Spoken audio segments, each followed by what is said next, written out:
October 17th, 1989. Many people gather to watch the third game of the World Series. And he fails to get Dave Parker at second base, so the Oakland A's take. I'll tell you what, we're having an earth. Imagine what it was like on that day. Maybe you were actually there. How did or would you feel during this type of event? The unexpected events of the 1989 Loma Prieta earthquake prompted another unexpected event, the spontaneous influx of volunteer support. As part of the Volunteer Reception Center Learning Series, this introductory training will help you understand why a Volunteer Reception Center or VRC is a critical tool for coordinating volunteers and who plays a key role in its operation.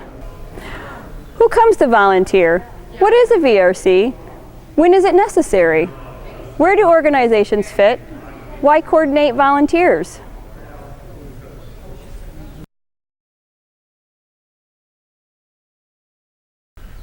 Welcome and thank you for volunteering today. Everyone should have a temporary badge. This badge should be visible at all times. If you do not have a temporary badge, please raise your hand.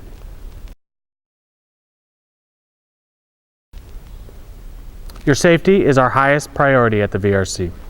Volunteers will be asked to review and fill out the volunteer liability waiver and release and the volunteer code of conduct form.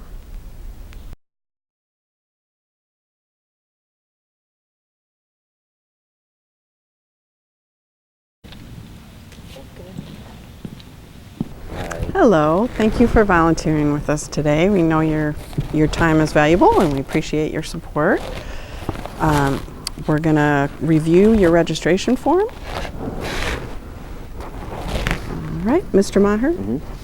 All right, your day phone number is 313-555-555. Yep. And your evening number is that same number as well? Yes. All right. And you've listed your friend Tim as your emergency contact, is that correct? All right. And they can be reached at 517-777-777? Yes. All right. And were any of your family affected by the disaster? No. Or any past disasters? No. All right. And do you have some family at home? And do they need any care or arrangements to be made at this time? No, they do not. All right. Any past military deployments? No. Any other applicable follow-up questions you feel are necessary? No. In order for you to volunteer? Okay. All right. Did you have a chance to look over the volunteer code of conduct form and the liability waiver and release? I did, yes. All right. And we're going to have you sign that now, both sides of that, and I'm going to witness it and sign it myself.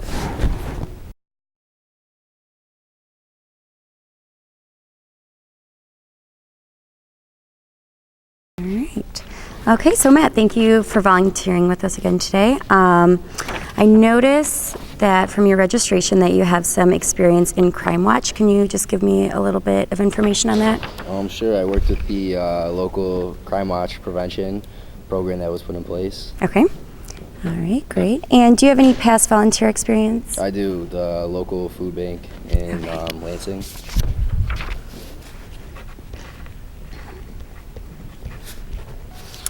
All right. So with your skills and interests, I would say that the best match with you or for you would be ARC Shelter. Does that sound like something that you'd be interested in? Yes. All right. Well, then I will take over your information to assignment. Okay.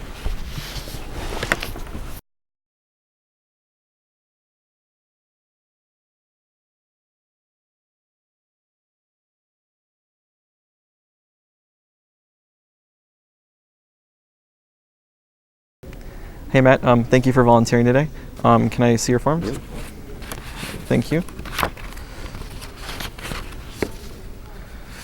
All right, so I can see from your form here you have some experience working in Crime Watch as well as some food serving and that kind of stuff. Correct.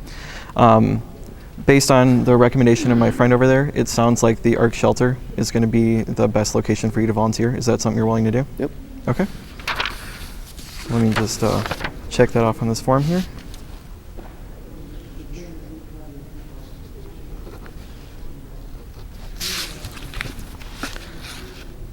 All right, so I'm going to have a runner grab the shelter form. And then I'm going to get you off to our next station in credentialing. Okay. All right?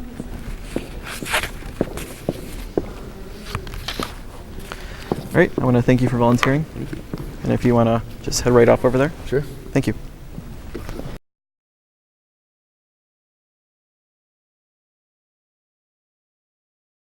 Hey Matt, welcome and thank Hi. you for volunteering with us today.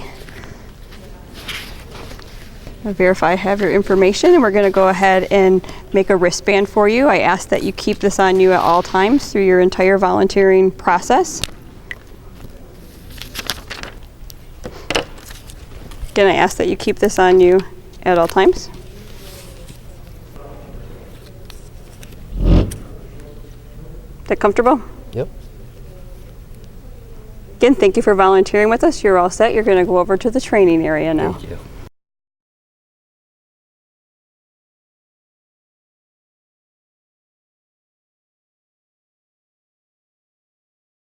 Thank you folks for coming today and volunteering with us. At this training station, we'll be giving you some basic training levels. Anything additional you need specific to your assignment, you'll be given at that time. Your safety is always our highest priority. Let's talk about code of conduct for a second. During your deployment with us, we expect you to treat all victims with respect, honor all victims, volunteers and responders, communicate clearly. If in doubt, ask. Ensure volunteer safety always. Work within the scope of your credentials, your training, and your comfort level. Honor the code of conduct and confidentiality agreement. A little bit on personal health and safety. Follow the instructions given to you at your job site. Follow all instructions given to you by your supervisor. They will have up-to-date safety precautions on site. Take care of yourself first. Ask for behavioral health and first aid if necessary. That's for yourself. Work within the scope of your training, experience, comfort level, and personal limitations. All incident work sites can be potentially hazardous and uncomfortable. Be aware of any required immunizations, prophylactics, or personal protection equipment, PPEs. All volunteers must clearly wear identification badges given to you at the Volunteer Reception Center, and they must be worn while you're on deployment with us. Children could also be of assistance to us in a disaster. We'll need a parental liability waiver. If an accident or injury occurs, immediately notify your supervisor. All life safety emergencies, call 911. Critical response for any accident involving vehicles, call 911. Notify your supervisor, team leader. If you'll be working outside, dress appropriately for the weather, boots, possibly gloves, a hat. Always be conscious of debris on the ground, that type of thing. Sometimes sharp things are dangerous. Warm weather, sun exposure, again, dress appropriately. Make sure you hydrate, use sunscreen if you have it. Cold, windy conditions require monitoring of your self for frostbite or hypothermia. Be aware of that. Bring gloves, a work screen, or insect repellent if you have them. You're responsible for any safety and security of your own tools if you use them. Water may be available at your work site, but we encourage you to take a container with you. Make sure you hydrate. Drink plenty of water. A little bit on personal protective equipment. While you're working, you may have a higher exposure than normal to bacteria, contagions, or toxic materials. If death injuries have occurred in the area where you are working, there will be bacteria. When you take a break, make sure you wash your hands thoroughly. Use personal protective equipment, masks, gloves, sanitizers, that sort of thing, when instructed to do so within your job responsibilities. Protection against insects, ticks or mosquitoes. Make sure you use a bug spray with DEET. You will be given necessary personal protection at the beginning of your job assignment on site. A little bit about psychological first aid. The work you will be doing You may experience stress, anxiety, fear, other strong emotions. You are providing a valuable service by volunteering today. Please understand, by helping, you will not be able to change the effects of this event. All we can do is assist others in the recovery process. Be cautious, compassionate with yourself and others during this challenging time or event. It's natural to feel frustrated or guilty that you can't fix everything. Keep it simple. Work your shift, go home, and rest, and replenish. Be sure to attend briefings for volunteers that might be at the end of your shift. When you arrive at your work site, there will be possibility of encountering victims. Follow the instructions at your job site for that need.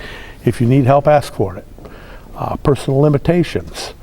Follow carefully any instructions that might be given to you at your job site. Know and state your limitations, physical, emotional, psychological, and or spiritual. If you are injured, become ill on the job, even mildly, report it to your supervisor and follow the instructions.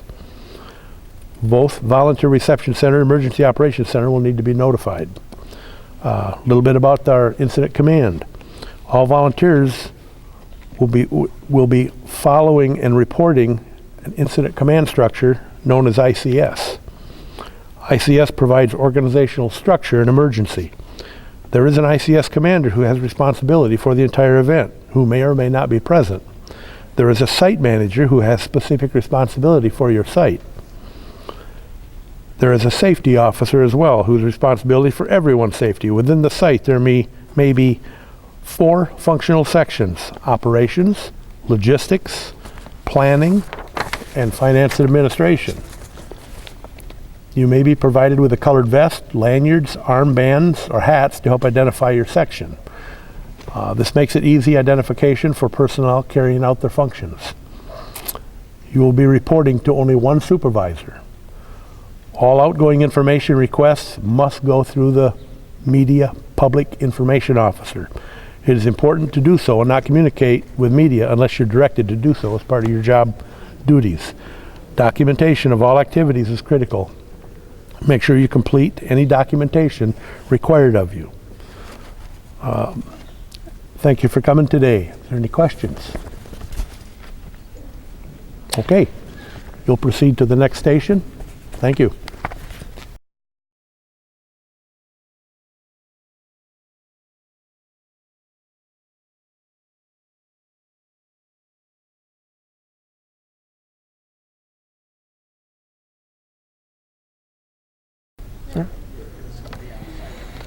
Welcome. Hello. Do you have your volunteer deployment checklist with you? Okay. I'm just going to go over a few things on your volunteer deployment checklist with you real quick. Okay. Seems you have all the necessary contact information. Let's see, do you have your volunteer assignment card with you with your ID, please? Should be in there. Should be. Okay. Yep. All right. Would you please take that? Did you get one of these forms already? I actually tell you what to bring and the contact information? Yep. In your folder. Yep. So I'm going to write your name and ID number. Where's the ID number?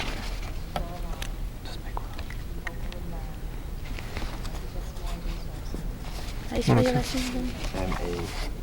M-A-H-E.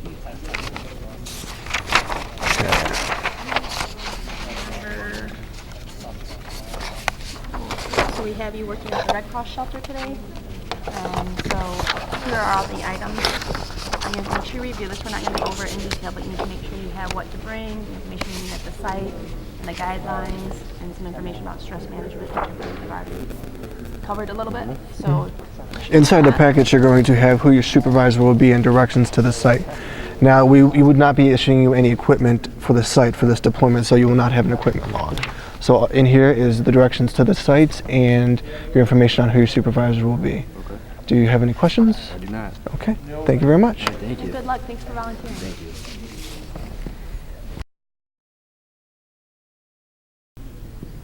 Hi, Matt. Hi. How was your experience with us today? It was great. Wonderful. Thank you for volunteering with us. Your time is greatly appreciated. In this folder, you're going to find other volunteer opportunities within the community. What you're also going to find is how you can become part of a volunteer team for future volunteer opportunities such as this. So if you get in there, you're able to go online and sign up, and you'll already be pre-credentialed for the next time. Okay. Thank you again very much for volunteering with us today. Thank you.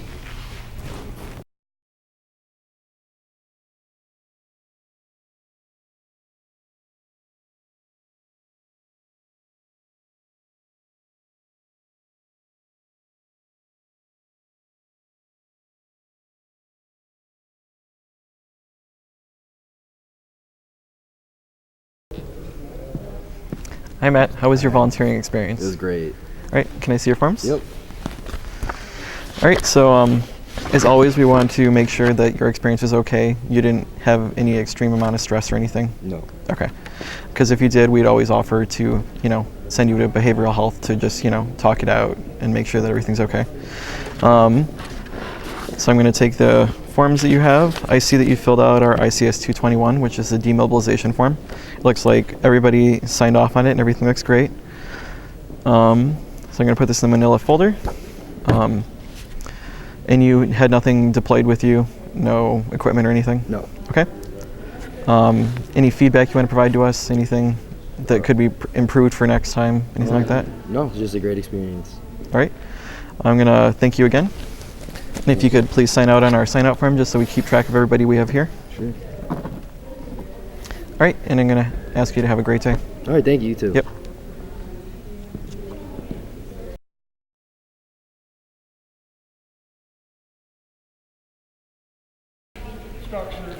On August 11 of 2014, there was severe flooding in southeast Michigan. A lot of the damage was both public and private, and it required a lot of assistance through volunteer programs to assist with the cleanup of basements to prevent molding and other serious health issues. For the cleanup phase, we saw many community organizations assisting the emergency management program with these cleanup. So one of the problems that the emergency managers encountered was the coordination between the volunteers and the victims.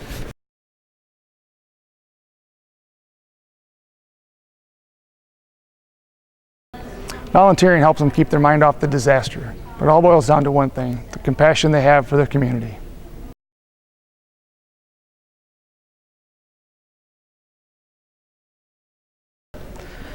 So why is this important? Post-disaster, there are a number of things that need to be done. Without organization, you're going to miss an opportunity to put a specific skill set into play where it's really needed. You're going to miss those opportunities to really leverage these skills and the expertise the volunteers have to bring to the table. So why is this important? Post-disaster, there are a number of things that need to be done. Without organization, you're going to miss an opportunity to put a specific skill set into play where it's really necessary. You're going to miss those opportunities to really leverage the skill set the volunteer can bring and put it to where it's really needed. So why do you think people volunteer during a type of disaster? When it comes down to it, people volunteer for a variety of reasons. They want to help their friends and neighbors. They want to be part of a solution. They want to bring their community back to normal. We see such damage and destruction on such a large scale that we feel compelled to do something. They want to help the people in need, and they want to make sure that once their family is taken care of, that they can help take care of the rest of the community. Unlike affiliated volunteers, spontaneous volunteers have never been through a background check and have no disaster credentialing. They have many specific skill sets, but then the question is, how do we take those skill sets and capture them and allow them to volunteer? A volunteer reception center is activated once we get to the point where we can no longer manage the scene on our own. We need to bring in those volunteers that have that specific skill set and allow them to come forward and to assist us. A volunteer reception center provides centralized organization and provides support with trained staff to interview the volunteers and then put them where they're needed.